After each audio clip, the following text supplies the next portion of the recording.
Breaking news of Bialingua Semeshikamen Shalingano shi Congo chicken kien tin content today we ka Rwanda chicken ka cholo de ka Congo gwaseme lera tok jene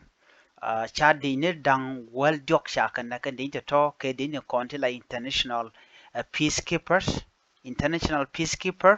re we ka Congo din dang well jok shakan na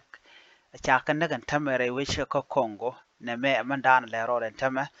re ni dang well joko to at la peacekeeper ngay international peacekeeper post ki international armies international peacekeepers tichok well joken ka door to goal chicken stand in chika Africa gwa me gwa to korten Congo ka Goma jan gwa dana to riya matin ka Goma ka East Congo ala Goma City jan gwa dana naka ken international peacekeeper force metin anyok ere ne to tigane ko kin shan nyoko nektin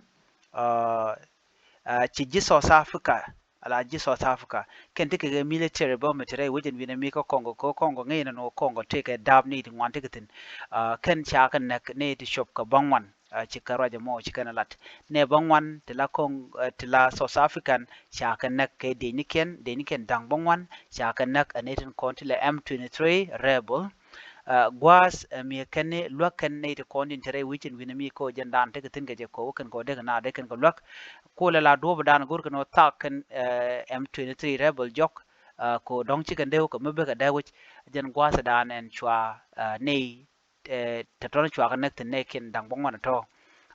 lo chelet che cha ka tu ken dial anyok te dorin chwal ke Malawi te tin Malawi ne ke la ni ji Malawi te ne jok te cha nak bote de ni ken re ko mani mishi Congolese rebel M23 mishi kana chicken ka magone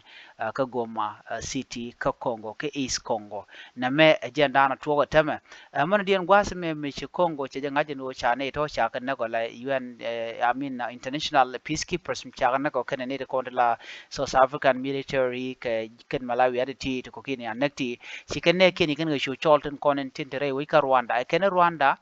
ku kan ngada support M23 akalla meje to be kan kamre bol ton ji Rwanda ko dobran chicken lat kije mai le kan ka top ba ji Congo ba ka kul be mak kenen na me to kan teme akan nag now akan ite kontin ji Rwanda ka kuche mo ambassador mentere wecha ka Kigali ka Rwanda ba je yiga ki ba je dilga chicken ne ken cho kam 24 hour I mean 48 hour la tan jen dang wani de badak ko bene ken bu rodi report bi ken we re we dien ko Congo jen do bran ji kan lat ka je ko ken an we mo ku ken chuang kel ken ko la raboli ajaro jadana cha lada ne me men goren go de tiang ya ke lode ani biya ta kamal ban madan le rod bu kon la ngai kon medan Congo che to ngwan lung che kala ti jek